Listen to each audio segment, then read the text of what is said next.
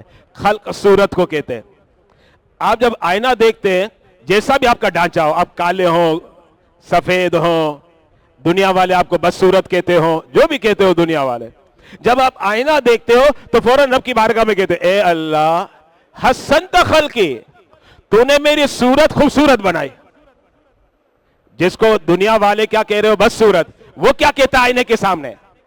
وہ بھی یہی کہتا ہے کہ اللہم حسنت خلقی، اے اللہ تو نے میری صورت کو خوبصورت بنایا. حسنت، خوبصورت. لیکن اب چاہیے کیا ہے؟ کیونکہ انسان تو سارے ہی خوبصورت ہے بھائی. اب اس کا کردار کس سے اجاگر ہوگا؟ اس کی سیرت سے ہوگا. دو لفظ ہے نا، ایک صورت اور ایک سیرت. تو صورت تو اللہ نے اعلان کر دیا بھائی، لقد خلقنا الانسان فی احسن تقویم. اب بات آ گئی سیرت کی، اور سیرت سے پہچانا جائے گا، اور سیرت ہی سے متعین ہوگا کہ جنت میں جائے گا یا جہنم میں جائے گا. دو چیزیں ہوتی ہے، ایک صورت ہوتی ہے، ایک سیرت ہوتی ہے. صورت کا تو قرآن نے واضح کر دیا. اب دعا کے اندر کیا ہے؟ اللہم حسنت خلقی، مولا صورت تو نے میری بڑی خوبصورت بنائی، اس لیے کہ قرآن کہتا فی احسن تقویم. لیکن آگے کیا ہے؟ اللہم حسنت خلقی فحسن خلقی، مولا جس سے جنت ملے گی نا وہ سیرت ہے، تو سیرت کو بھی خوبصورت بنا دے. تو دو چیزیں ہوتی ہے، ایک صورت ہوتی ہے اور ایک سیرت ہوتی ہے. تو صورت تو فی احسن تقویم ہے.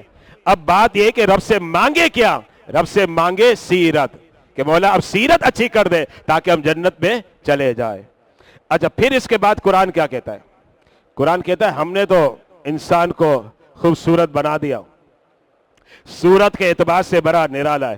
لیکن پھر کیا ہوا سنیے گا. اب انسان جو ہے نا سمجھنے کو تیار ہی نہیں ہے. تو قرآن کہتا ہے آیت نمبر 5، ثم رددناہ اسفل سافلین، پھر ہم نے دھکیل دیا، پھیر دیا، لوٹا دیا. انسان کو کہاں لوٹا دیا؟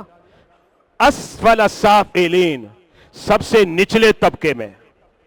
یعنی اس نے صورت تو اچھی ملی لیکن سیرت کا اچھا نہ نکلا، سیرت میں نکمہ نکلا. وہ کام کرتا ہے جس کے ذریعے جہنم میں جا رہا ہے، وہ کام نہیں کرتا جن کے ذریعے جنت میں جائے گا. تو پھر ایسے انسان کے بارے میں کیا فرمایا؟ رب نے فرمایا ثم رددناہ، پھر ہم نے انہیں لوٹا دیا، پھیر دیا. اسفل السافلین، کہاں پھیر دیا؟ جو سب سے نچلا طبقہ ہے. کہاں کا؟ جہنم کا. کیونکہ جب سیرت اچھی نہیں ہوئی تو اب ٹھکانہ کیا بنے گا؟ جہنم بنے گا.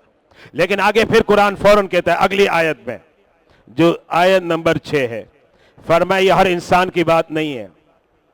بہت سے ایسے انسان بھی ہے جن کی صورت تو اچھی ہے، سیرت بھی اچھی ہے. معنی جو چیز رکھتی ہے نا وہ سیرت ہے. صورت کیا چیز ہے؟ صورت تو ویسے ہی خوبصورت ہے. حیثیت جس کا ویٹ ہے، جس کا وزن ہے، وہ سیرت ہے. کیونکہ اگر صورت کے پیچھے بھاگے اور سیرت نہ نکھرے تو پھر کہنا پڑ جاتا ہے یہ جانور سے بھی بدتر ہو گیا. اور صورت اچھی اور سیرت بھی اچھی ہو جائے تو پھر ہم کیا کہتے ہیں؟ ہم کہتے ہیں یار یہ تو فرشتہ صفت ہے. لفظ کتنے الگ الگ اس کا. کبھی کہہ رہے جانور سے بدتر ہو گیا، اور کبھی کیا کہا جا رہا ہے؟ یہ تو فرشتہ صفت ہے بھائی، ماشاءاللہ بڑا نیک ہے، بڑا با اخلاق، بڑا با کردار ہے.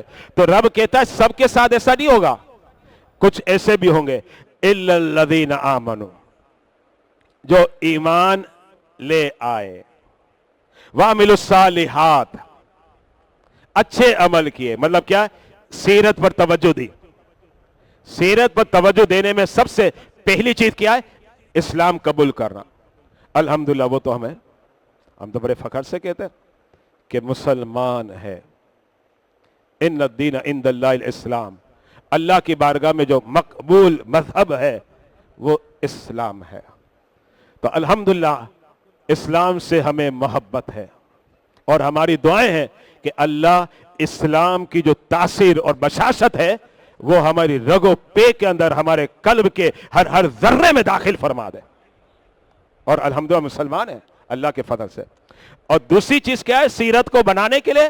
وَعَمِلُوا الصَّالِحَاتِ، اچھے عمل کرنے پڑیں گے، نماز پڑھے، روزہ رکھے، لوگوں سے برتاؤ اچھا کرے، ماں باپ کے حقوق ادا کرے، اولاد کے حقوق ادا کرے، بھائی بہنوں کے حقوق ادا کرے، پڑوسیوں کے حقوق ادا کرے. سب اس میں آ گیا سیرت کے اندر.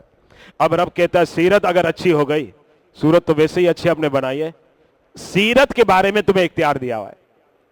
اب تمہاری سیرت جب اچھی بن جائے گی تو اجر کیا ملے گا؟ قرآن کہتا ہے فَلَهُمْ اجرن، اس کے لیے اجر ہے، ثواب ملے گا. اجر کیسا ہے پتہ ہے؟ آگے لفظ آپ دیکھیں آیت میں، غیر ممنون. غیر ممنون کا مطلب ہے ایسا اجر جو کبھی ختم ہی نہیں ہوگا. کھانا کھاؤں گا ختم ہو جائے گا، کپڑے پہنوں گا ختم ہو جائیں گے، ٹانگیں ہیں ابھی بڑی مضبوط ہے، پھر لڑکھڑانے بھی لگتے ہیں نا، عمر رسیدہ ہو جاتا ہے. لیکن اجر کیسا ملے گا؟ رب کہتا ہے غیر ممنون، ایسا اجر کہ اس کے اندر جو پائیداری ہے نا کم نہیں ہوگی بلکہ بڑھتی جاتی ہے اور یہ جاری رہے گی. ہے نا حدیثوں میں کہ ایک کھجور صدقہ کیا، قیامت کے دن جب دیکھتا ہے تو ایک کھجور صدقہ کیا تھا تو چھوٹا عمل، پہاڑ کے برابر. پوچھتا ہے مولا یہ پہاڑ کے برابر نیکی کیسے ہو گئی؟ رب کہتا ہے تو نے عمل کیا تھا نا، تیرا عمل میرے پاس جمع تھا اور میں کیا کر رہا تھا؟ اس کی پرورش کر رہا تھا. اب دیکھیں نا ایک چھوٹا سے جانور ہوتا ہے اس کی پرورش کرتے، ایک چھوٹا انسان ہے اس کی پرورش کرتے، بڑا ہو جاتا ہے. ہم بھی چھوٹے تھے نا بالکل، پھر بڑے ہو گئے، آج اتنا قد بن گیا بھائی، 5 فٹ 5.5 فٹ 6 فٹ. تو اللہ جو ہے نا اس عمل کی کیا کرتا ہے؟ تربیت کرتا ہے. اور وہ تربیت اور پرورش ایسی ہوتی ہے کہ آپ نے کیا تھا چھوٹا عمل، قیامت تک اتنا وقت ملا نا، پرورش ہوتی گئی، عمل کا اجر بڑھتا گیا. پھر ہم نے کیا دیکھ لیا؟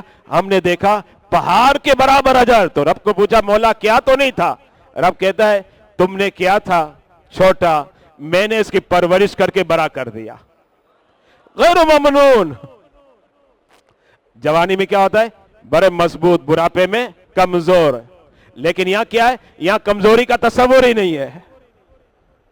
یہاں تو جیسے وقت گزرتا جائے گا طاقت بڑھتی جائے گی، فولادیت بڑھتی جائے گی، کیونکہ پہلے چھوٹا عمل تھا پہاڑوں کے برابر ہو گیا. اور پھر آگے جو آیت نمبر 7 اور 8 ہے اس کے اندر اللہ رب العزت نے اب کافروں کو خطاب کیا. ظاہر بات ہے دیکھیں نا، ایک انسان ہے، بچپنا تھا پھر جوانی تھی، پھر اس کے بعد کیا ہوتا ہے؟ ڈھل جاتا ہے. ہم نے انسان کو بڑا خوبصورت بنایا. اب کافروں کی طرف متوجہ ہوتا ہے اللہ کہتا ہے فَمَا يُكَذِّبُكَ بَعْدُ بِالدِّينِ، یہ ساری نشانیاں ہماری قدرت کی تم نے دیکھ لی، پھر بھی تم قیامت کا انکار کر رہے ہو. یہ اب کافروں کو کہہ رہے، اس کا انکار کرتے ہو حساب کتاب نہیں ہوگا، تم اس کا انکار کرتے ہو کہ مرنے کے بعد تمہیں اٹھایا نہیں جائے گا. رب کہتا ہے فَمَا يُكَذِّبُكَ، کیا ہو گیا تم کو کہ تم جھٹلا رہے ہو؟ بعدو، جبکہ نشانیاں تم دیکھ چکے ہو اپنے وجود کے اندر. بچہ جوانی بڑھاپا چلا جاتا ہے، مر جاتا ہے، اور تم نے انکار کس کا کر دیا؟ جھٹلا دیا دین. یہ دین کا معنی وہ نہیں ہے جیسے دین اسلام، یا دین سے مراد ہے قیامت. جیسے آپ سورہ فاتحہ میں پڑھتے ہیں نا مالک یوم الدین، روز جزا کا مالک. تو سورہ فاتحہ میں جو دین کا معنی ہے اس مقام پر بھی دین کا وہی معنی ہے، یعنی روز جزا. اور روز جزا کیا ہے؟ قیامت. پھر اس کے بعد آخری میں اللہ نے بتا دیا بھائی کوئی پارلیمنٹ حاکم میں بالا نہیں ہے، میرے اور آپ کی کوئی سیٹ حاکم میں بالا نہیں ہے. رب نے کیا بتایا؟ یہ قرآن کا پیغام ہے. رب نے فرمایا الیس اللہ باحکم الحاکمین، کیا اللہ سے بڑھ کر بھی کوئی حاکم ہے؟ کوئی نہیں ہے. سب سے بڑا حاکم اللہ ہے.